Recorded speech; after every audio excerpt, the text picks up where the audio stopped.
vieilli, Mike. Un jour, un de ces ploucs va emmener mon bébé à son premier rendez-vous. Nom d'une pute, t'es qui, toi? Bonsoir, monsieur Burnett, je m'appelle Reggie. Qu'est-ce que tu fous là? Je suis venu chercher Megan. Quoi? Je suis venu chercher Megan. T'as quel âge? J'ai 15 ans, monsieur Burnett. Fous-toi de ma gueule, t'en fais 30. Allez, sors-moi tes papiers. J'en ai pas sur moi. Alors t'es un sans-papier. Allez, fous-toi contre le mur et fais pas le malin, hein? Bordel, c'est quoi votre problème, vous les jeunes? Vous croyez tout savoir, des petits fauves apprentis cosmocats. T'as des joints sur toi? Non. Tu fumes du shit? Non, monsieur. Tu veux shooter ma fille, c'est ça? Tu fumes du shit? C'est qui vient nous faire chier, là? C'est Reggie. Putain, qui c'est, ce Reggie? Il est venu chercher Megan. Et tu veux quoi, négro? Je suis venu chercher sa fille. Comment tu t'appelles? Reggie. Oh, gros bouffon, je suis pas sourd, t'appelles Reggie. Tu veux sortir Megan, alors? Oui, monsieur. Quel âge ça te fait? 15 ans. Putain, petit con, tu fais au moins 30 ans. Il s'appelle Mike. Tu sais te battre? Ouais. Tu sais te battre? Oh, toi, mon cul, ouais, tu sais te battre. Mike, Regarde, tu Mike, t'es vu. lâche Non, je veux l'affaire savoir avec si la c'est ce qui baston, là. te Non, rassure, sérieux, quoi. quoi. Il y a un mec Et qui c'est sort son dans la parent. nature avec ma nièce, je C'est suis son sûr que ce parent. connard sait se battre. Imagine un mec qui s'amène, lance une balle. S'il sait pas se battre, elle sort pas. C'est le parrain de Megan, ce gars-là. Il vient de sortir de tôle. Mais pourquoi tu déballes ma vie surnomme privée aux étrangers? Mike, là. Pourquoi On tu le balances surnomme. que je viens de sortir de prison et j'y retournerai pas, c'est clair? Il est sorti J'y retournerai pas. Y'a quoi, t'as un problème? Non, non. On dirait que t'as les jetons, quoi. T'as jamais vu un flingue, t'es? Tu peux arrêter de pointer ton flingue vers le tu te petit. crois ou, connard? Jamais que tu me tailles un short comme ça devant du peuple. D'accord, range-moi ce flingue. Garde-toi. Mais Putain, fais gaffe avec ton dégaine engin. de girafe de Snoop Dogg, t'es au courant? Tu rappes? Non. Bouge, connard. Écoute-moi, Dégage, détale. Si je c'est bon, te crois d'accord. sur la Ça va nationale, aller. vire tes fesses ou ça Eh, sera fatal. Mike! Écoute bien, tu ramènes ma fille au bercail à 10h01. Si elle est pas à la maison à 10h01, je saute dans la voiture. Tu me suis? Avec le plein de plomb et je traquerai ton petit cul jusqu'en enfer. T'as compris? Ouais, et je Tu vas l'ouvrir ta putain de gueule! Et si je raboule, tu connais le scénario, ce sera clic, clic, bang, bang, bouffon. Tu seras le héros du film. Marcus, oh, Reggie, mon chéri, je suis désolée. Est-ce que c'est papa de Megan et son andouille de copain? T'es puceau? Oui. Alors change pas tes habitudes, y'aura pas de plan cul ce soir. Elle est très belle, ta chemise, elle est superbe. Amusez-vous bien tous les T'as deux. jamais fait l'amour à un mec? Non. T'as envie? Non, monsieur. Ah, amusez-vous bien. Bon allez, bonne soirée, hein, mon gars. But now we come to a period that I call the battle for identity. Lies my grandma told me. Yeah, superstitious devices. Lies my grandma told me. What? Urban mythological rules. Bubble mice, yeah. Salut les kids et bienvenue dans En attendant Godard, saison 12, épisode 15. Cette semaine, émission amour filial, manque, résilience, lutte contre les oppressions, un petit salier dans les couilles et charme florentin, notamment dans le cinéma de Michael Bay dont la pureté et l'indécence formelle ne cessent de fasciner. Avec lui, boum. Le monde entier fait boum, tout avec lui dit boum, quand notre cœur fait boum boum. La vie est belle, le cinéma revit et gagne la palme d'or du défouraillage au napalm.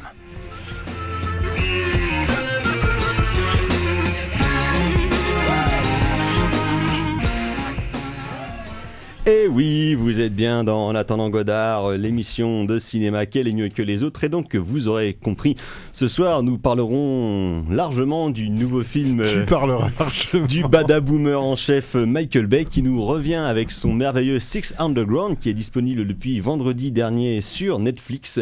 Et après, nous parlerons dans un tout autre genre de La vie invisible d'Eurydice Gusmão de Karim Aïnouz, film brésilien sorti la semaine dernière.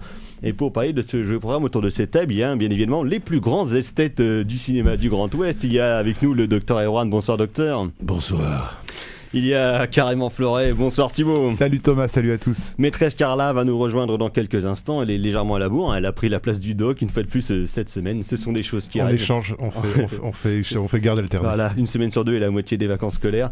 Et à la mise en son de cette émission, donc il y a le preneur de son, le plus badass motherfucker de la création. Il y a Gal. Bonsoir Gal. Bonsoir. Ça va? Pas trop fatigué les enfants par votre expérience du Michael Bay. Si, mais nous en parlerons tout à l'heure. J'ai regardé qu'une demi-heure, j'ai mal aux yeux. Donc avant ça, nous allons faire rapidement les agendas locaux. Donc ce soir, la dernière de la saison 2019 dans le cadre des films du dimanche soir qui vous ont proposé par nous-mêmes en attendant Godard, et nos camarades du cinéma est mort. Donc c'est Mad Max Fury Road qui passera le 22 décembre, donc dimanche à 21h15. Voilà, si vous n'avez jamais vu ce film, déjà d'une, vous avez quand même pas de bol, vous êtes des idiots. Mais bon, que vous allez avoir le plaisir de le voir ou le revoir sur grand écran. En tout cas, moi, je suis impatient de voir ça. Ça fait quand même un petit moment que je l'ai pas vu en salle, ça fait bien 2 ans, donc j'ai vraiment très très hâte de revoir ça. Sortie nationale, sinon, il y a la sortie du film de Robert Eggers qui avait réalisé The Witch, donc qui s'appelle The Lighthouse, avec Robert Pattinson et Willem Dafoe dans un phare. Ça a l'air chouette. Et ça va être super. Il a l'air d'avoir une super photo Je noir et pense blanc. que ça va être J'imagine. très très bien. Pour Thibaut, car il adore le cinéma français, il y a Notre-Dame, le nouveau film de Valérie Donzelli. Oh non, oui. J'ai vu la bande-annonce. Il y a apparemment un Star Wars qui sort, mais aussi en même temps en ressortie nationale, Star Crash, le choc des étoiles de Luigi Cozzi, un excellent et merveilleux film aussi. Donc voilà, si vous aimez les vaisseaux qui font piou-piou. La dame qui grince derrière, c'est Carla qui vient de nous rejoindre. Bonsoir maîtresse Carla. Bonsoir. Sinon, le 25 sort, mais ça c'est pour moi, le film de James Hutt avec Ramsey, avec Michael Youn et Christian Clavier, Rendez-vous chez les Malawa. Et le même jour, il y a le nouveau film de Koreeda, une fois plus de salle de ambiance, La Vérité, avec Catherine Deneuve et Juliette Binoche. Ouais, il y a aussi donc pour vous les esthètes amateurs et Ethan Hawke. Ah oui, et Ethan Hawke. Oui, c'est vrai. Très étrange comme casting. Et pour vous les amateurs de comédie musicale, il y a le nouveau film de Tom Hooper, Cats, le mec qui a fait le discours d'un roi, donc d'après la comédie musicale de Andrew Lloyd Webber. Ça a l'air moche, hein. Non. Le discours d'un roi, c'était bien. Non. Si, c'était pas mal. Non, c'était pas bien, non. Ah non, c'était pas mal. Non, c'était Moi, j'ai bien aimé ce film. C'était pas bien. Bon, bah c'est ton avis personnel. Ouais, pourquoi raison. C'était pas bien. On en reparlera une autre fois. Mais c'était plat, c'était chiant. Sinon, en ressortie nationale, mais probablement pas à Rennes, en tout cas pas encore, mais on y travaille. C'est la ressortie de La Grande Évasion de John Sturges, donc qui ressort en salle le 25 décembre. Voilà. C'est génial. Les films préférés du monde de Carla. Ouais. Comme quoi, quand elle veut, elle a bon goût. Voilà. J'ai bon goût. Ah ouais. Ah, tu veux me clasher en fait aujourd'hui. Je suis un peu énervé ce soir. La dernière émission, énervé, on sent qu'il est tout. Je suis content. Donc voilà, c'était l'agenda pour les vacances, parce que donc il n'y aura pas d'émission en direct les 2 prochaines semaines. Il y aura 2 mixtapes que nous avons concoctés cet après-midi avec Gal, une mixtape de Noël, donc qui passera idéalement le 24 décembre, donc mardi prochain. Une sélection évidemment soyeuse et de qualité. Et pour commencer l'année, le 31 décembre, il y aura une mixtape pour Springsteen. Voilà, peut-être que cela vous étonne. Tiens. Voilà. Et donc de toute façon, on se retrouvera à la rentrée, notamment pour faire le top parade de l'année 2019, où je trouve il y a eu beaucoup de très chouettes il y a eu des trucs plutôt pas mal. Moi, je voilà. réfléchissais un peu à ça aussi. Je me suis dit, exactement. Donc préparez vos top parades, les kids. On va passer à la section critique de cette émission, parce que bon, pas le temps de niaiser. Et donc, comme je disais, on va parler du nouveau film de Bayhem, donc de Michael Bay. Et tout de suite, un petit extrait joyeusement merveilleux de l'extrait de la bande originale du film.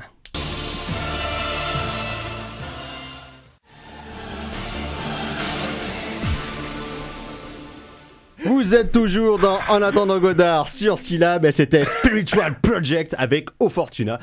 Donc reprise trans techno dans son jus de 1998. Donc reprise de la musique de Karl Orff. Comme quoi les années 90, il n'y avait pas que des bons trucs.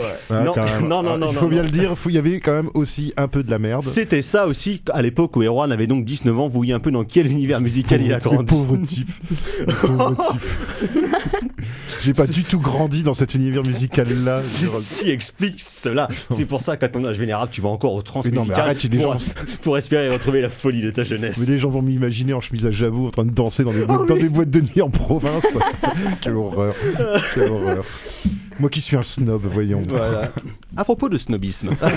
Parlons de snobisme. Donc, nous allons parler dès à présent du nouveau long métrage de Michael Bay, autrement dit l'univers du Bayhem. Donc, Six Underground. Le Bayhem de Munich. Cette émission démarre sur les chapeaux de roue. Donc Six Underground qui est dispo depuis vendredi soir dernier sur Netflix. Comme vous voyez, Thibaut est encore hystérique après avoir vu le film.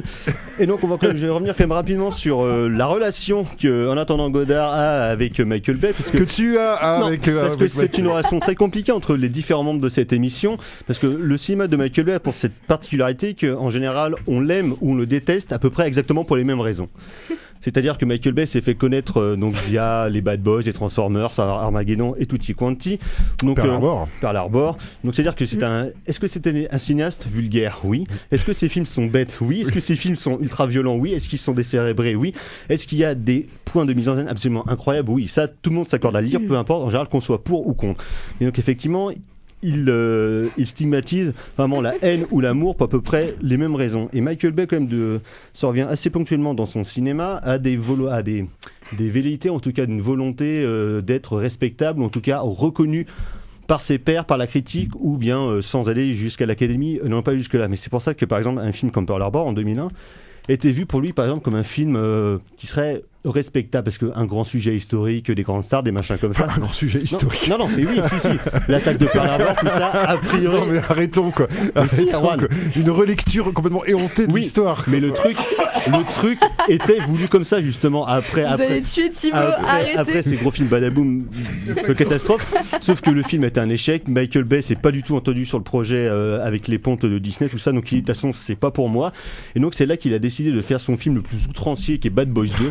Qui est un film qui repoussait les limites de l'indécence et de la morale d'un film américain, et encore plus hollywoodien avec des grosses stars.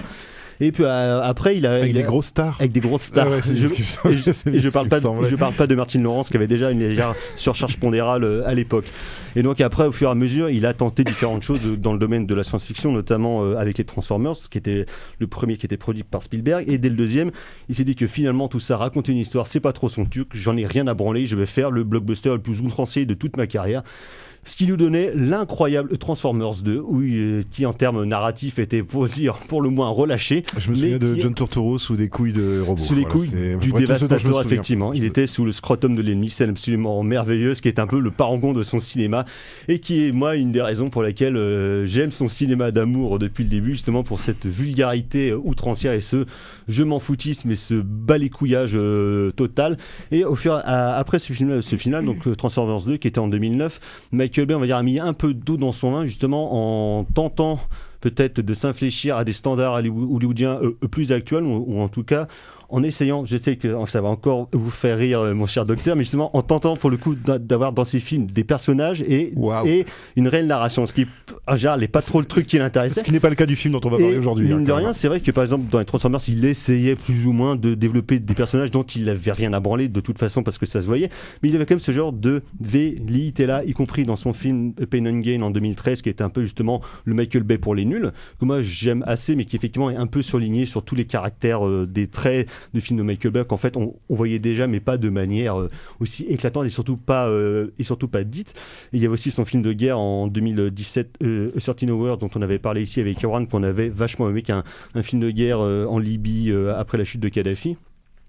Et donc là, maintenant qu'il a quitté sa saga des Transformers, parce que le tome 5 est sorti il y a 2 ans, donc The Last Night, Michael Bay en fait revient à ses premiers amours, qui serait le badaboom pur et simple. Pour du badaboom. En fait, pour le coup, il abandonne totalement l'idée d'avoir des personnages, parce qu'ils le disent eux-mêmes dans le film, ils deviennent des ghosts, des fantômes, et sur une intrigue quand même somme toute simple, où c'est un milliardaire qui est incarné par Ryan Reynolds, qui se fait passer pour mort après avoir subi un traumatisme lors d'une opération militaire.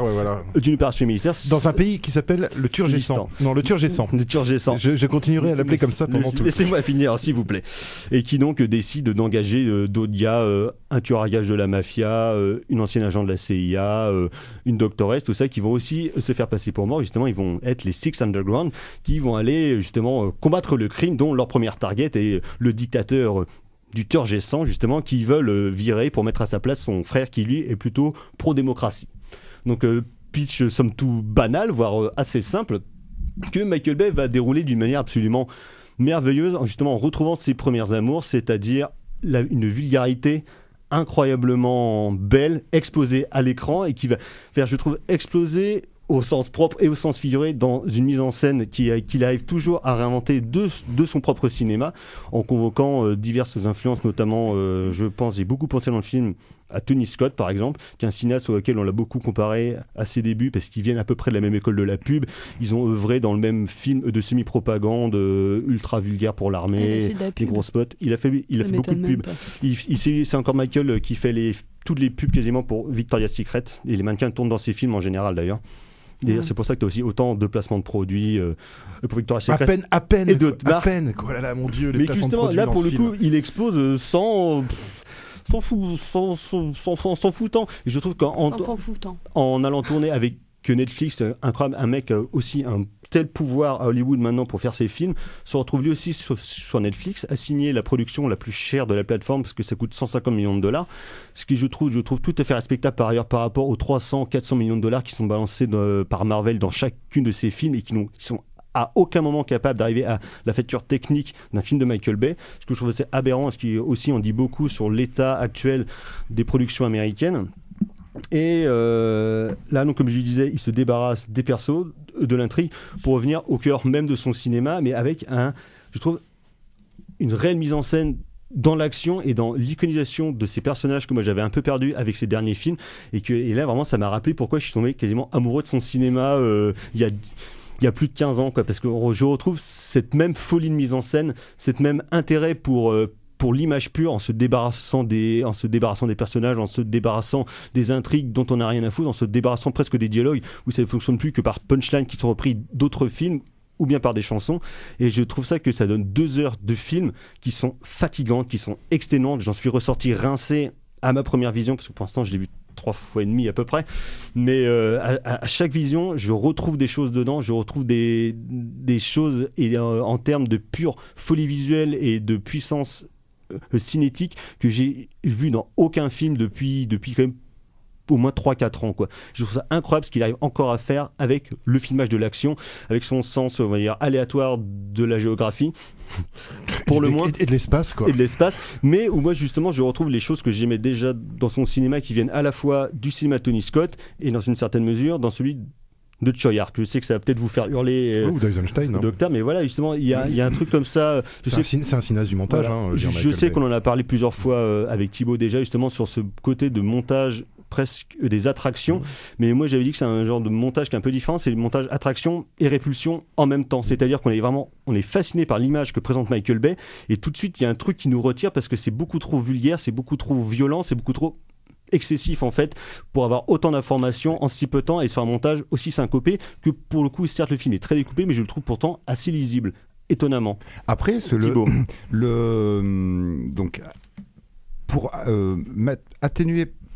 atténuer ton propos, je sais pas, mais on parle beaucoup de Michael Bay comme d'un cinéaste vulgaire. Alors moi j'ai aimé le film et ça me trouve le cul de le dire, sachant que j'aime pas le cinéma de Michael Bay. Oui, non, mais là, c'est pour ça que je disais que par exemple il y avait moi et Air Force One qui aiment beaucoup le cinéma de Michael Bay, et je sais que toi par exemple avec le doc vous faisiez partie du camp des pas convaincus du tout. Je trouve que Michael Bay est un cinéaste moralement condamnable en fait, notamment avec Pen and Gain et Pearl Harbor. Après j'avoue que la vulgarité de Transformers 2 me fascine.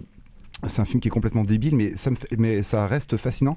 Et ce film-là, au lieu de le trouver fascinant ou moralement condamnable, je l'ai trouvé intéressant. Et c'est ça qui change. Après, sur cette notion de la vulgarité, alors certes, Michael Bay s'autocite un petit peu en disant voilà, je suis un cinéaste vulgaire avec un point t-shirt. Il y a un point t-shirt qui donne du coup tout l'intérêt de la vulgarité, mais je trouve quand même ou lui-même en fait assume d'avoir du mauvais goût. Il assume d'avoir du mauvais goût, mais je trouve qu'il le fait avec une certaine retenue. C'est-à-dire que en termes de vulgarité, on est loin de Bad Boys 2, on est loin de Transformers 2.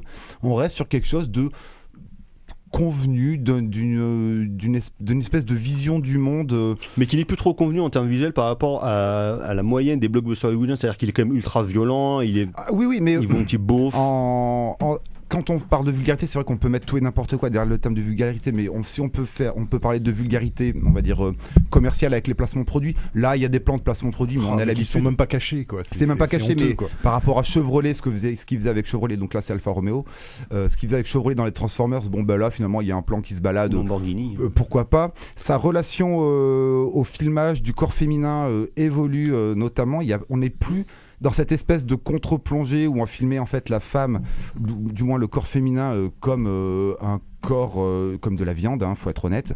Ici, via notamment le personnage de Mélanie Laurent, il y a un vrai intérêt d'iconisation, voire même de recherche dans certains coups, qui fait que en fait il y a une bascule. Et après, par rapport à la violence, moi quand on fait un gore cartoonesque tel que c'est ça, parce que justement pour moi c'est pas vulgaire. La violence du film vire vers le cartoon avec donc c'est certes plein de gerbes de sang numérique, des mecs qui se font éclater dans tous les sens, qui se font hacher par des poutrelles en acier, tout ça, qui se font découper par des couteaux lors de la scène finale où un aimant devient un bateau devient un aimant géant. Le film a tellement d'intérêt dans sa mise en scène, dans son rapport au montage, dans son dans ses idées. La poursuite à Florence est incroyable, l'idée de fin avec les aimants reste incroyable, que finalement tout ce qui pourrait être condamnable, en fait finalement on s'en fout, parce que comme tu le dis, finalement il évacue tout ça. C'est faire une image pour faire une image, peut-être l'image est-elle laide, peut-être on peut ne pas la voir tellement elle est rapide, mais au moins il y a une tentative de faire une image et c'est peut-être ça le plus important. Il a pris au pied de la lettre le slogan de la MGM, l'art pour l'art. C'est ça, et en fait du coup toutes les digressions, on va dire, politico-morales qu'on peut faire sur Michael Bay, en fait, ce film-là les annule totalement, parce que finalement, ce n'est que l'image qui l'intéresse. Et c'est l'abstraction de l'image. Il y avait déjà on en a parlé un peu avant l'émission avec Thibaut sur certes, il a un amour du mauvais goût, mais il a aussi un amour quand même de l'art classique et de l'art pictural. Alors, il y avait des choses déjà qui se retrouvaient dans les Transformers, notamment le 2 et le 4, où tu avais des plans directement dans Transformers 2 qui faisaient penser à du Kandinsky, et tu avais dans Transformers 4 une mort notamment d'un personnage où un personnage devenait une statue de Giacometti. Je sais qu'on en avait parlé à l'époque, mais ouais, mais là c'est pas Michael Bay, c'est son directeur artistique. Alors des fois, il faut arrêter de mélanger les trucs, quoi. Je dirais, il faut arrêter de faire comme si Michael Bay c'était une espèce de méta-auteur et tout. Mais non. Moi je pense que moi je pense que ça va. Voilà, moi je pense que. Je vais pas dire que j'ai haï le film. J'ai pas haï le film. C'est déjà beaucoup. Je trouve qu'il y a deux trois bonnes idées et tout. Par contre, je suis désolé, quoi. Je veux dire, c'est filmé avec les pieds. Je comprends absolument rien à ce qui se passe. Je comprends rien. Si ça va trop vite, c'est que vous êtes trop vieux. C'est que je comprends rien à ce qui se passe. C'est-à-dire que ce rapport à l'espace, moi, je sais que pour moi, ça, par contre, c'est un problème. Et c'est un problème qui n'existe pas chez Tsuyark, justement. C'est que le rapport à l'espace, et là, c'est là où moi, je suis pas du tout d'accord. C'est que chez Tsuyark, et pour avoir un peu travaillé dessus, je suis bien placé pour le savoir. Chez Tsuyark, même si le montage peut être très cut et peut y avoir 200 plans sur 3 minutes. Un peu comme dans Time and Tide. Quand on décompose le montage plan par plan, on voit qu'en fait, le rapport à l'espace, il est cohérent d'un plan à l'autre. Ce qui fait qu'on n'est jamais vraiment perdu, en fait, chez Tsuyark. On est perdu sur la vivacité de l'action, mais on n'est pas perdu au niveau de là où ça se passe. Alors que là, le problème, pour moi, le problème principal, c'est un problème de lecture. C'est-à-dire que s'il faisait du cinéma expérimental non narratif, moi j'aurais rien à dire sur Michael Bay, je dirais bah oui, il y a des choses intéressantes en termes de montage, et moi j'ai pas trouvé que c'était totalement nul et inintéressant. Par contre, je trouve que par rapport à ce que même si effectivement on voit bien que l'histoire, parce qu'il est piégé par une narration, voilà, mais alors à ce moment-là qui plonge directement dans le cinéma expérimental. Oui, moi c'est ça que je comprends pas, qui franchissent le pas, quoi, parce que là on est d'une part il y a ça, on est à mi-chemin entre les deux finalement, et si on prend ça uniquement comme un film expérimental, c'est pas inintéressant. Si on prend ça comme un film avec une histoire, ça n'a aucun intérêt, quoi. Oui, le scénario tient sur une. Mais même sans parler du scénario, c'est-à-dire que la caractérisation des personnages est nulle. Toutes les scènes d'action sont je vois bien qu'il essaye de faire, mais tout est incompréhensible, quoi. Et le but du jeu, au bout d'un moment, quoi, je veux dire, c'est c'est bon, il y a après en dehors de son goût pour les ralentis, les pigeons qui volent, les machins. Des meufs qui se prennent des pigeons en courant, c'est différent. Des pigeons, bon, je veux dire, mais et puis alors moi j'ai un autre problème avec Michael Bay, mais qui est pas nouveau, qui date déjà de Bad Boys 2, c'est que je me dis, mais est-ce que ce mec-là est incroyablement naïf ou incroyablement cynique, quoi? Je pense pas qu'il soit cynique pour le coup. Ah, sérieusement, quoi, quand même, parce que parce que le placement de produits, les blagues d'autocitation, les gros clins d'œil aux spectateurs, je me dis, mais sérieusement, est-ce qu'il en parle de ça? Mais là, en fait, je sais qu'on en a parlé tout à l'heure, mais le problème c'est qu'il y a très peu d'interviews de Michael Bay sur le fond, parce que personne ne lui pose la question, alors que lui il est vraiment demandeur de ça, mais personne. Ça vaut le coup d'en savoir plus, parce que je trouve que parce que en termes de mise en scène, en termes de technique, c'est un mec qui veut parler de ça, mais les mecs lui parlent de ses rapports avec l'acteur, avec machin et tout, tous les trucs dont on se bat les couilles, quoi. Lui vraiment, ce qui l'intéresse, j'ai l'impression, c'est la technique, c'est la mise en scène, c'est. Ouais, mais à ce moment-là, qu'il devienne chef opérateur, ou qu'il devienne monteur. Mais qui disparaît. Et quand tu dis je suis réalisateur, au bout d'un moment, c'est que t'as quelque chose à dire sur le monde. Et tu vois ça. Après, je pense qu'on peut expérimenter dans ce réseau-là où il se situe, qui est quand même ultra commercial. Bah oui. Ultra friqué, mais je veux dire, c'est vrai qu'on. Moi, je l'ai pas vu le film, mais. J'ai pas vu, mais j'ai l'impression que il sait même pas lui-même où il se situe, quoi. Et du coup, où se situe dans quoi? Ben je sais pas. Tu peux te dire qu'il expérimente et tout, et d'une certaine manière, comme dit Erwan, il expérimente pas vraiment. Moi je trouve qu'il expérimente dans ce film-là à deux points de vue en termes de pure mise en scène. C'est alors je vais rebondir en fait sur ce que disaient et Thomas et Erwan, c'est que en effet. Michael Bay, dans ce film-là, on n'a rien à foutre de ses personnages, on n'a rien à foutre de son scénario et de son enchaînement narratif, ça c'est clair et net. Et ça c'est une bonne chose dans une volonté d'expérimentation. Après, je rejoins Erwan dans cette notion d'espace, de faux raccords spatiaux qui sont... Il y en a, de faux raccords tout court. Qui sont, qui sont assez flagrants. Et en même temps, ils s'en battent tellement la race de la notion de point de vue. C'est ça qui est fascinant. Que je trouve ça vraiment expérimental. Thomas, dans une émission précédente, il y a quelques temps, avait parlé de l'évolution de la mise en scène de Michael par rapport à l'évolution de l'arrivée de la 3D. Ouais, c'est quand il a fait Transformers 3 en 2000. Pour moi, les problèmes de lisibilité ont commencé avec les Transformers, réellement. C'est-à-dire qu'avant, c'était un classique limite. Voilà. Et puis avant, c'était plutôt des scènes. C'est-à-dire que dans Rock, par exemple, je me souviens de cette scène du tramway que moi, j'ai jamais compris. J'ai jamais compris cette scène du tramway. À Frisco. Et alors, du coup, et moi, ça me pose un autre problème. Alors peut-être que ça aussi c'est fait exprès, peut-être que c'est super conscient et c'est moi qui suis un con, mais du coup, toute la dimension spectaculaire. Parce que franchement, dans le dernier, quand tu lis sur le papier, je veux dire, bon, il y aura ça comme scène, il y aura ça comme scène, il y aura ça comme scène, tu dis putain, quoi, je veux dire, ouais, ça va péter. Exactement ce que j'ai eu. Et t'es hyper frustré, quoi, en fait, tu passes ton temps. Enfin, moi, en tout cas, je trouve que il tue le le spectaculaire le spectaculaire d'ensemble est remplacé par un spectaculaire de plan, voilà. C'est-à-dire une bagnole qui explose, une bagnole coupée en deux, un gars qui se prend une poutrelle dans la tronche.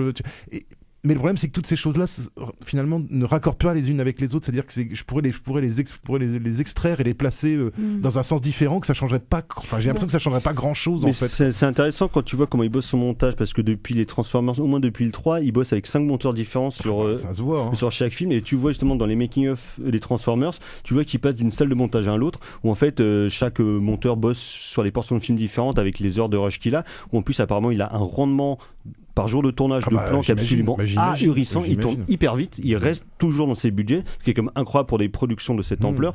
Et donc il passe dans les salles de montage et après tu as un autre mec qui charge de réunir tout ça et d'un peu d'homogénéiser justement les scènes, les plans. Ce qui peut expliquer les problèmes de lisibilité, c'est qu'il n'a pas une relation, cette espèce de relation qu'on a avec un monteur, quoi, qui est une relation justement au bout d'un moment de confiance où le monteur te connaît. Et, tu vois, c'est vrai que, alors peut-être, mais là aussi peut-être qu'il tente d'autres trucs. Moi je veux bien lui accorder le bénéfice du doute. Simplement, le problème, c'est que moi, en tant que spectateur, si, parce que par exemple, je suis jamais investi. Je me suis pas senti. Tu peux voir clairement des différences dans son découpage et son montage quand tu vois par exemple un Transformers 2 et puis le 3. Quand il passe au 3, en fait, c'est la première fois qu'il tourne en 3D.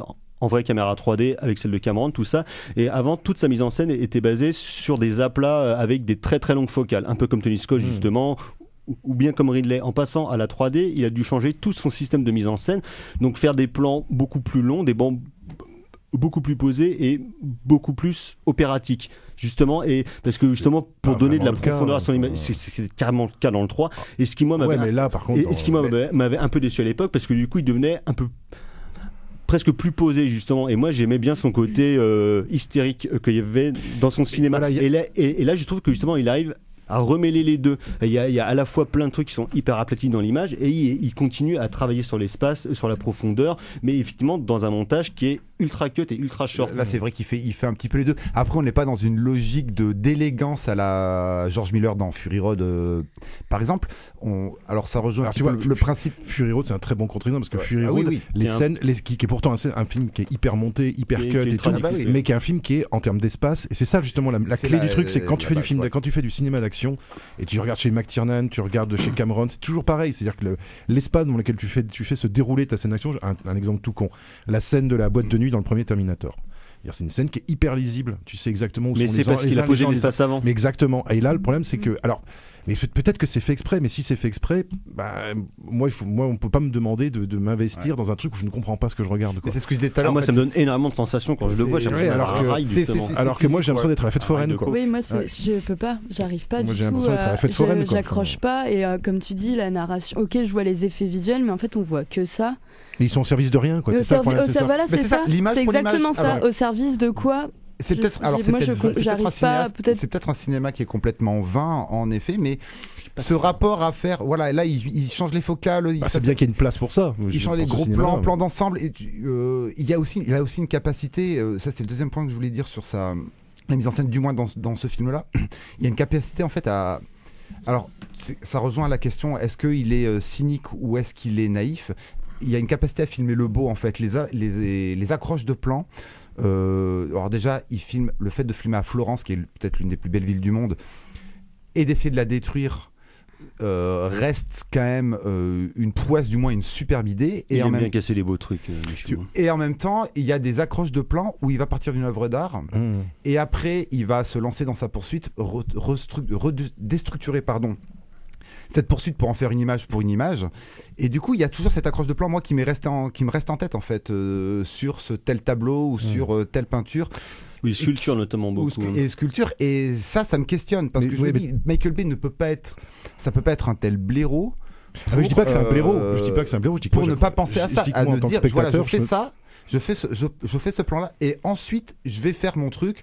Alors je dis pas qu'il va se mettre dans une espèce de dynastie florentine, bien entendu. Non, mais par exemple, mais dans une espèce d'héritage. Voilà. Est-ce que lui se considère comme un pseudo-héritier? Peut-être que j'extrapole, pareil, que je suranalyse. Moi, je trouve que Michael. Mais il y a ce truc-là. C'est impossible que ça soit gratuit. Moi, il y a eu des moments où j'avais l'impression d'être dans Team America, Police du Monde, quoi. La représentation du Moyen-Orient, je veux dire. Alors justement, ça c'est parfait parce que je voulais venir. Et juste sur Florence, je veux dire, déjà, en plus, moi, il y a un truc qui m'a déjà sorti du film dès le départ, c'est que, je veux dire, le trajet qu'ils font, quoi. Il y a quelque chose qui va pas dans le trajet qu'ils font, parce que à Florence ça commence, je veux dire, normalement donc ils font le tour de la ville, machin, il y a le gars qui fait du parcours, qui est sur le dôme du baptistère, sur le Duomo c'est le Duomo de la cathédrale ou non, c'est le baptistère, je crois que c'est le baptistère, c'est sur le sommet du baptistère qui est en face de la cathédrale. Et en fait à un moment ils défoncent les offices et ils font tout un tour en ville avant de défoncer les offices, mais si mes souvenirs sont bons, les offices c'est genre juste à côté de la cathédrale, quoi. Notion bourgeoise de la géographie, à 5 minutes à pied, quoi. Donc quel intérêt, pourquoi le mec est pas resté sur le... Enfin, tu vois, il y a une scène de cohérence. Je sais bien qu'on s'en fout, mais moi je m'en fous pas. Voilà, je crois qu'il y a une scène qui est filmée à Sienne, il me semble. Et justement, donc, je sais qu'on en a parlé ce matin aussi, justement sur la question donc des peuples arabes au sens large, et qu'il y a un truc qu'il travaille au moins depuis 13 Hours, dont d'ailleurs Simon Lejeune me précise par message que c'est quand même bien supérieur à Six Underground, qui reste presque aussi bien. Donc cela n'engage évidemment. Mais évidemment, si t'as Simon Lejeune. Je veux dire, si t'as c'est pas moi, c'est Simon. Tes turiféraires qui t'accompagnent par SMS. D'ailleurs, 13 Hours qui était cité dans le dernier film de Jean-Luc Godard. Donc, si c'était une référence. Car ils ont, je trouve, la même vision de l'Arabie heureuse, si vous me permettez, qui est une thématique qui revient régulièrement chez Godard depuis au moins 20-30 ans, en tout cas depuis qu'il avait fait ses films avec Gorin en Palestine. Et c'est vrai que ça le travaille sur 13 Hours et sur ce film notamment sur la mort de Kadhafi et le lynchage d'un dictateur par le peuple, parce que ça revient au début de 13h et ça revient à la fin de celui-là où justement le dictateur du peuple est vraiment massacré par la foule en furie. Et là je trouve qu'il commence à avoir un peu une bascule de vision de l'État américain et de son interventionnisme à l'étranger. En fait, il y a une espèce assez étonnant chez lui sur ce côté presque antipatriotique qu'on trouve dans le film. Parce qu'en fait, on considère Michael Bay comme un cinéaste vulgaire, nous, de notre point de vue européen, dans son pro-américanisme. Dans son America Fuck, quoi. Primaire, voire même limite barbare. Et ici... Systémique, voilà, on voit bien... Ontologique, on pourrait dire. Le drapeau américain... Pourrions-nous dire. Il a lui-même une signature, le plan américain, la contre-plongée... La contre-plongée circulaire. Au ralenti, bien entendu, qui fait que si je fais une petite dédicace au ciné-club de Monsieur Bobine, qui avait fait une excellente petite vidéo qui pose la question Michael Bay est-il un auteur? Ils y répondent très très bien et de manière très explicite. Voilà, big up à vous les gars. Et ici en fait cette vulgarité que nous, de notre œil d'Européen, on ne peut pas comprendre ça. Ici, en fait, elle est retravaillée et c'est assez bizarre dans le sens où il se fout de la gueule de deux mamelles de la civilisation américaine qui sont l'armée et la religion. Et en même temps, à côté de ça, vers la fin du film, c'est un léger spoil, mais t'as un drapeau avec un croissant islamique au ralenti. C'est-à-dire qu'il retravaille sa propre imagerie pour finalement faire, si on voit le monde bien et mal d'un point de vue américain, de manière totalement binaire et manichéenne. Et en fait, il bascule de l'autre côté. Et ça c'est pareil. Après, ça reste assez simpliste. Je veux dire, la révolution qui se fait en une journée avec un message télé et une chanson pourrie. Mais oui, ça c'est clair. La révolution sera télévisée. Ah non, bah, Fight the power. Ah non, mais là, oui, c'est le Ah ouais. simplisme, quoi. Ah, bien sûr. Le simplisme, quoi. C'est comme ça. Ah, c'est vraiment comme ça. C'est-à-dire que Bah, il y a le voilà, Ouais, pas de temps à perdre, quoi. non, il y a le Pas le temps frère, de niaiser. La vie avance. il y a le frère du dictateur qui fait une qui vient de chez Ashgar Farhadi quand même. Ouais, grand acteur. En fait, ouais, ça qui se trouve, d'auteur, Michael rien. Bay, c'est un mec qui vit Mais qui est le à mec le plus fond tôt. sa vie, tu vois, et qui Je se pense. dit, vas-y. Je pense qu'il en a fait, vécu à les fond un films, moment. ça Mais doit aller encore en plus fait, vite. c'est ça le truc, c'est du film sans surmoi, en fait, le cinéma de Michael Bay. C'est pour ça que c'est fascinant à regarder, en fait. Mais là, il y a une telle c'est- bascule de plan, il y a une telle bascule. Idéologique presque. Ouais. Arrête d'être roi. Non, je suis pas outré, ils Gérard. sont aussi tout en se détruisant. C'est voilà, moi ça me pose question. Du coup, ça donne tout l'intérêt à ce film-là qui narrativement est pauvre. Les flashbacks, on s'en tape, mais royal. Mais c'est incroyablement bien branlé quand même. Mais, Qu'est-ce que c'est bien mais tiqué, voilà, tout il y a ça. quelques amorces de ces plans-là. Soit ces attaques de plans, soit cette relecture de sa propre imagerie, ça me pose question. Et je me dis, est-ce que ce mec est un énorme couillon, un cynique, un naïf, un blaireau ou un putain de Mais génie? posons-lui la question. Mais moi j'attends que ça. Hein. Mais Moi envoie-lui je un rêve de le mail. rencontrer. Un dernier point qui est intéressant aussi, c'est son choix de casting. Alors le choix de casting cynique de Ryan Reynolds en mode Deadpool, ça bien entendu c'est hyper cynique. Mais Mélanie Laurent, j'aime. Qui est pas. Oui, alors venons-en à Mélanie Laurent parce que j'aimerais bien comprendre. Avec qui tu as Thibaut. pourtant beaucoup de problèmes. Hein. Bah voilà, je trouve que voilà. C'est une actrice de merde. Voilà. En fait, on a beaucoup raillé Mélanie Laurent parce qu'à un moment, elle a sorti des interviews comme quoi elle voulait tuer Hitler depuis sa. Échanger le monde et Voilà, voilà. machin, truc, Miss truc. France quoi. Et là, putain, qu'est-ce qu'elle fait? Erwan Eh ben, est elle le accroché fait. à sa table. Et ben, elle le fait en fait. Et ce choix de casting, comme le casting du frère qui a du. Ah ouais, elle est ultra badass, Mélanie Laurent. du- C'est du, incroyable. du Ça frère du revient pas méchant. quoi. Il y a une. Elle parle de coup d'état de Napoléon en petite tenue sur un lit. Il y a une crois, direction. En fait, il y a une direction de casting qui pareil me questionne en fait. Pourquoi Ryan Reynolds, je pense Deadpool et compagnie. Ouais, En Pourquoi termes Mélanie commerciaux, Laurent? c'est correspond. Parce que Mélanie Laurent, son arrivée dans le film est hyper badass. Son iconisation au milieu du film, c'est méga la classe. Et à la fin, on est sur elle remet sa mèche. Mais là, j'en pouvais plus quoi. Ouais, moi, Prends j'ai des pas notes, été- Tarantino. Alors, j'ai attends. pas été aussi impressionné, moi. Déjà personnellement. que j'étais perplexe à l'idée de voir ce film, mais alors là, du coup, je suis encore plus perplexe. C'est ton manque de Une vraie- curiosité, Carla. avec- Non, c'est non, terrible. je suis et je quelqu'un dis de très ça, curieuse, c'est mais là, faux. je dis ça, peux et avec pas te une vraie croire. élégance. Non, c'est vrai. Si, non, C'est c'est vrai. hallucinant. Vu la tête d'Erwan, j'ai C'est- vrai, franchement. Une élégance de dégoûtant. pub pour parfum, quoi. Et alors c'est ça, Mais non, quoi, même c'est pas. ça. Malik aussi fait des pubs pour parfum, mon petit gars. Oui, je sais C'est bien. vrai, c'est vrai. Mais même gars, pas là. en plus. Non, mais c'est moi qui dois être snob, hein, je pense. Hein, parce que Ah, c'est- merci. Ouais, ou enfin, alors c'est ça le problème, merci, on enfin, est de la- snob. oui, C'est oui, moi- toi, oui. c'est moi qui n'aime pas le cinéma, je crois. Comment Je crois que c'est Parce ça. que ce film rend le cinéma beau. La vie est belle. En tout les cas, amis. ça fait au moins 2 heureux, ce qui est déjà bien. Un film élégant. Ah ouais, mais moi, ça- je suis sidéré par moi-même d'avoir aimé un film de Michael Bay. Hein. J'étais Enfin, galvanisé. vraiment, hein. Ça me- Après, voilà, je veux pas non plus. J'avais tellement détesté Pen and Voilà, Game moi, et je tout, veux pas mais, non plus. Moi, j'ai moins détesté celui-là que d'autres. Ah, Donc c'est bon. je. Ce qui est déjà beaucoup. Parce que- Ah oui, C'est comme s'il avait aimé. Mais tu ne me feras pas aller plus loin. Je m'arrêterai là. Deeper and deeper. Voilà, il y a une ligne dans le sable. Ouais. Je ne la franchirai pas. Tu verras. Voilà, je On, la franchirai. on fera des Olympiades. On en tu parlera verras. au prochain, on en C'est reparlera ça. au prochain. Vivement, j'ai hyper hâte. Donc voilà, vous avez compris, c'est l'élégant film de Michael Bay. Donc J'ai dit Six élégant et Underground. Michael Bay, mais n'importe Six quoi. Underground, donc disponible sur Netflix. Si vous aimez le cinéma, si vous avez envie d'être heureux dans votre vie, nous vous encourageons à le voir. Si vous aimez le mauvais goût, la vulgarité et la poésie. Et la géopolitique à 2 balles. Et la géopolitique tout court, ce film est pour vous. Godard, Jean-Marie Poiret, Choyark, Michael Bay. Voilà, la destinée des grands. Je devrais porter plainte contre Donc toi. voilà, Rien que Six Underground sur de dire Netflix. ça, je Vous devrais l'aurez porter compris, plainte. c'est merveilleux. Nous vous le recommandons à tout. Pour Noël, c'était idéal pour finir l'année. On va passer dans un tout autre genre. Hein. 2 salles, 2 ambiances, donc du côté du Brésil, mais une chanson qui n'a rien à voir pour rendre hommage à une très grande actrice qui nous a quittés ce week-end.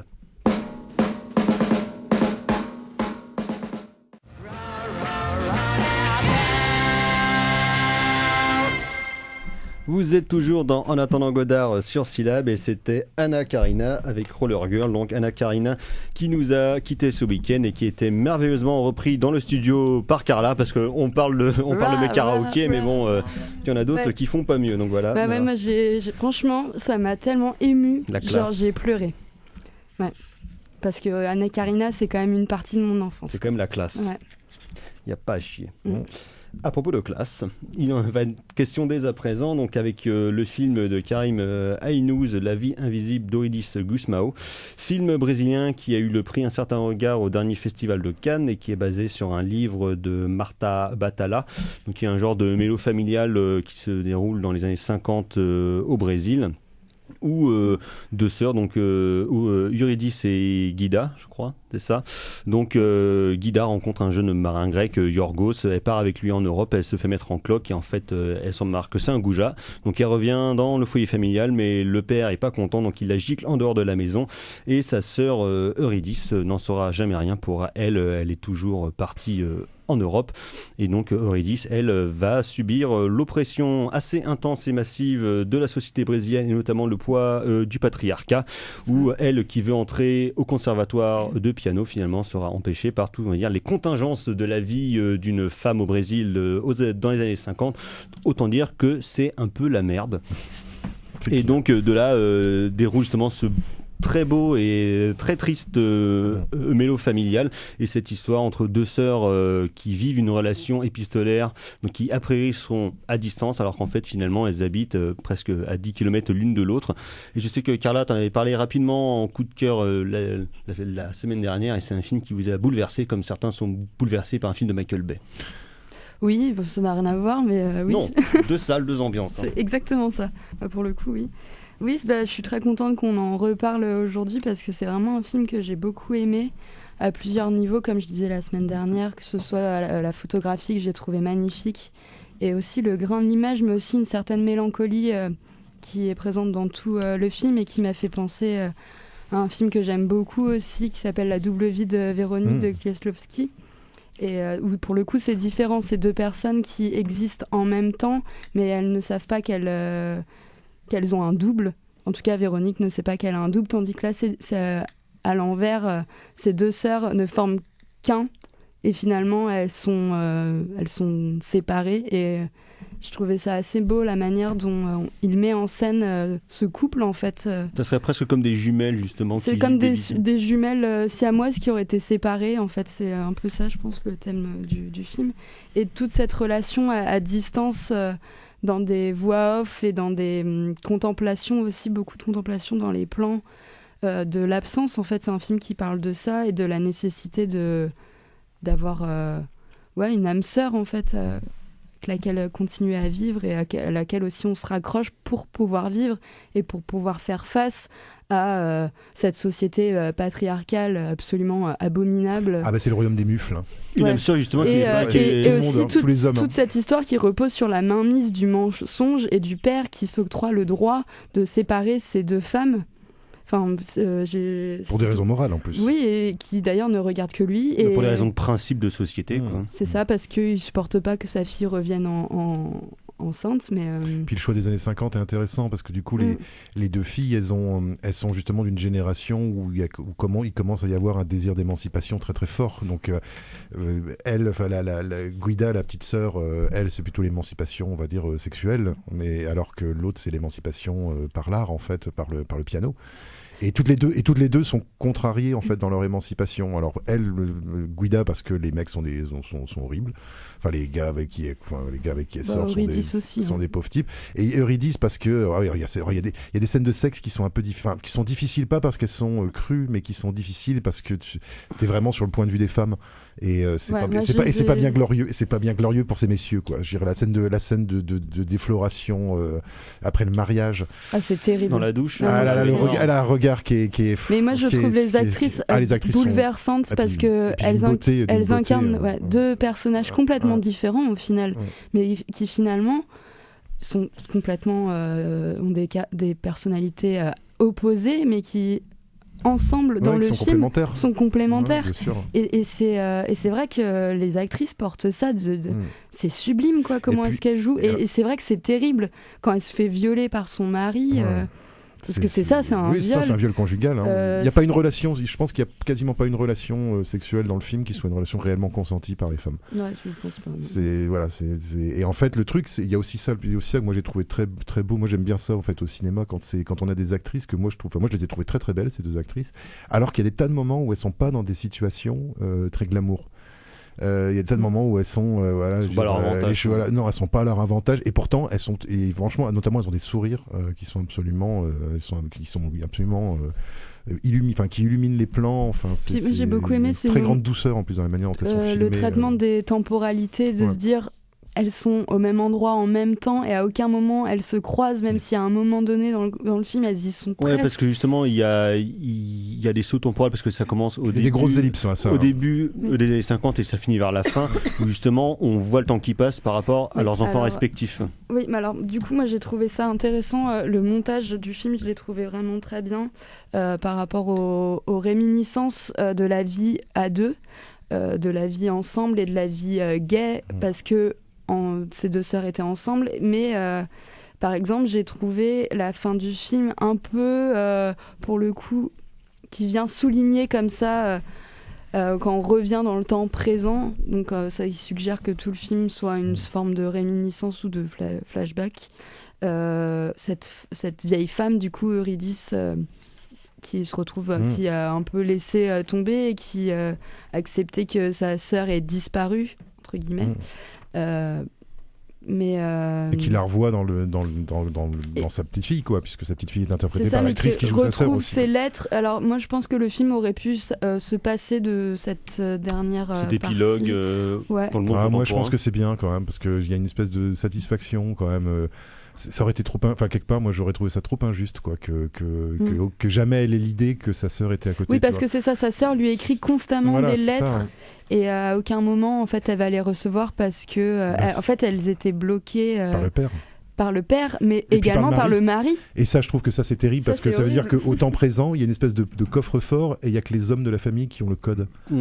Et c'est là que la transmission du patriarcat se fait par ces espèces de secrets qu'on dit qu'aux hommes, tu vois, c'est terrible, et c'est terrible parce que ça montre que justement ce qui se passe dans les années 50, la prolongation en fait de cette domination masculine sur le corps et le destin des femmes brésiliennes. C'est ça le truc, c'est que ça se dit en fait que c'est pas du tout fini, en fait, c'est pas du tout quelque chose qui relève du passé, mais que ça se transmet, ça se poursuit, quoi. Ouais, ça m'a fait penser à un film, et là j'ai plus du tout le titre ça se passe, il me semble, en Corée peut-être, ou à Taïwan, je sais plus. De cette femme comme ça qui se retrouve toute seule et qui finalement, avec livrée à elle-même et avec sa mère qui couche avec son copain. Enfin, comment ça s'appelle ? Bref, j'ai oublié. Mais en tout cas, ouais, c'est un très beau film, et en tout cas, c'est un mélodrame. Mais c'est un beau mélo. C'est pas un mélo larmoyant. C'est un mélo parce qu'elles sont quand même battantes, hein, les deux. Hein, quand même. Elles sont quand même battantes, les deux jeunes femmes, quoi. Elles sont pas accablées, quoi. C'est pas genre. Non, voilà, c'est ça. Elles sont pas accablées. Elles c'est pas Aronofsky. Voilà. Et puis il y a une vraie célébration de la solidarité féminine, parce que c'est ça aussi, c'est que le titre du film, c'est quoi ? C'est La vie invisible. La vie invisible. Voilà, parce que ça, c'est ce que disait. Enfin, j'avais lu 2-3 trucs sur le réalisateur. Il disait que lui, ce qu'il voulait, c'était montrer justement ces femmes qui, dans les années 50-60, ont été des invisibles, en fait, c'est-à-dire où il y a que les hommes ce qu'ont fait les hommes qui est important, puis les femmes, elles ont fait la bouffe, elles ont torché les mômes, elles ont accouché, elles ont fait tous ces trucs-là, plus ou moins contraintes et forcées, ou même plus contraintes que pas d'ailleurs. Et c'est vrai que voilà, il y a cette. Par exemple, moi, il y a un personnage que j'aime bien, c'est le personnage de cette espèce d'ancienne prostituée, en fait, chez qui se réfugie, en fait, qui devient une genre de nounou pour les gosses du quartier. Et par exemple, moi je trouve que la très grande pudeur du réalisateur, elle est là-dedans, justement. Elle est dans des petits trucs, dans des petits détails comme ça. Par exemple, on apprend en fait que c'est une ancienne prostituée quand elle parle. Il y a une scène très drôle comme ça où elles parlent tous les deux de leur rapport avec les hommes. Voilà. Et juste, on apprend qu'elle a acheté la maison dans laquelle elle vit, que c'est son dernier client qui lui a donné. C'est là qu'on apprend que c'est une prostituée. Et ça, je trouve ça très pudique, cette manière de ne pas souligner le destin de ces femmes. C'est un film qui a pour vocation quand même de démonter les hommes, quoi. Les hommes sont assez peu glorieux là-dedans. C'est une fiction. Les hommes sont assez peu glorieux. Et d'ailleurs, c'est très bien parce que, alors c'est rigolo parce que quand t'es un homme et que tu vas voir ce film-là, t'as l'impression, de rentrer dans un. C'est de rentrer dans une, parce qu'elles parlent entre elles en fait de manière super libre, c'est assez beau d'ailleurs, les dialogues sont magnifiques. Voilà, et t'as ce sentiment un peu de rentrer un peu par effraction quand t'es un mec, c'est-à-dire dans cet univers féminin, et où tu sens tu sens que t'es pas totalement à l'aise. Et moi, j'ai trouvé ça assez intéressant à éprouver quoi au cinéma. Oui, justement. mais parce que c'est très intime. Mais Mais voilà, justement, ouais. Je pense qu'un homme peut tout à fait regarder. Oui, parce ce que qu'il veut, cette mais complicité, c'est une vraie amitié féminine. Voilà, évidemment, il y a des relations en dehors du fait que ce soit des femmes, mais il y a une crudité parfois dans les dialogues, je trouve, même dans les scènes de sexe et dans le point de vue qu'il y a sur ces scènes de sexe. Je trouve qu'il arrive bien à restituer. Enfin, moi, en tout cas, il m'a semblé qu'il arrivait bien à restituer un point de vue féminin, quoi. Oui, Donc, par rapport à sur cette cette bien qu'il soit un homme. désolé les enfants, sur cette intimité de crudité, on va devoir s'arrêter là. Donc effectivement, c'est le très beau film de Karim Aïnouz, La vie invisible d'Oïdis Gusmao, qui est sorti il y a 2 semaines en France, que nous vous recommandons évidemment, qui fera un très beau double programme avec le film. Très belle musique aussi. Très belle, très beau, plein de beaux morceaux de piano et tout. C'est vraiment très bien. À ce propos de trucs très belles, on va passer au coup de cœur, Dr Erwan. Alors bon, moi, comme j'ai pas d'idée, je vais ressortir un truc des transmusicales d'il y a 2 semaines. Non, tu restes bloqué. Quel jeune. Hein. Il est encore là-bas en fait. Voilà, quel jeune. Il tape du pied encore. Oui, ils sautent en rond comme des grenouilles dans un ruisseau. Voilà, puisque je sais plus ce que j'avais dit la semaine dernière, mais je crois que j'avais pas. Los Bichos. Bon, alors je vais dire l'autre truc que j'ai bien aimé, c'est-à-dire la rappeuse ukrainienne Aliona. Ouais, c'était bien ça. C'était bien, c'était sans fioriture. T'étais là aussi. C'était bien, c'était sans fioriture et ça concluait bien le samedi soir, je trouvais. Carrément fleuré. Musique aussi, hip-hop aussi, ça va être l'album de 91 du Supreme NTM Authentique qui défouraille bien et puis voilà. Ouais, c'est un bon album. C'est un excellent album. Maîtresse Carla. Eh bien moi ce sera Anna Karina dans Pierrot le fou de Jean-Luc Godard. Quel cinéphile. Oui. Gal. Alors moi ce sera Anna Karina pour l'ensemble de sa carrière et aussi du coup la série Watchmen de HBO. Ah oui, c'est bien ça. Qui vaut vraiment le coup, même s'il y a des faiblesses dans la réalisation et des choses comme ça, mais ils se permettent beaucoup de choses. Et non, c'est vraiment bien. C'était un vieux projet de Terry Gilliam, ça, de le faire en série télévisée, Watchmen. C'est une très bonne adaptation du comics, en fait, sans mieux que le film de l'histoire Zakou. du comics. Ça rattrape le film, quoi. Ouais, ça le dépasse largement. Ouais, bon. Moi, ce sera 2 choses. D'abord, un livre paru aux éditions de la Table Ronde, Le Vécu et l'Imaginaire, qui sont les mémoires de Henri Alecan, qui est un des très grands chefs-op pour René Clément, pour Duvivier, pour Jean Cocteau et Wim Wenders notamment. Et donc, il y a beaucoup d'archives qui sont extraits de la Cinémathèque, parce que le fonds Alecan a été déposé là-bas. Donc, c'est une très très belle édition, très beau texte. On apprend plein de choses, notamment sur le caractère de Joseph Losey sur un tournage. Donc, c'est absolument délicieux. Qui devait être dégueulasse, j'imagine. Et sinon, un autre film français absolument incroyable de Guillaume de Fontenay qui s'appelle Sympathie pour le diable, sur le journaliste Paul Marchand pendant le siège de Sarajevo. C'est le meilleur film d'action français de l'année. Ah ouais, c'est vraiment parce que c'est en salle actuellement là. Ouais, une très grosse claque. Donc merci messieurs dames d'avoir participé à cette émission. Merci à Gal pour la technique. Donc on se retrouve après les vacances, après 2 semaines de pause musicale. Donc bonne fête de fin d'année à toutes et tous. Prochaine émission, prochaine édition. En 2020. Ah ciao, bonsoir. Et mollo sur la picole. Hein. Ciao. Salut kids. Salut.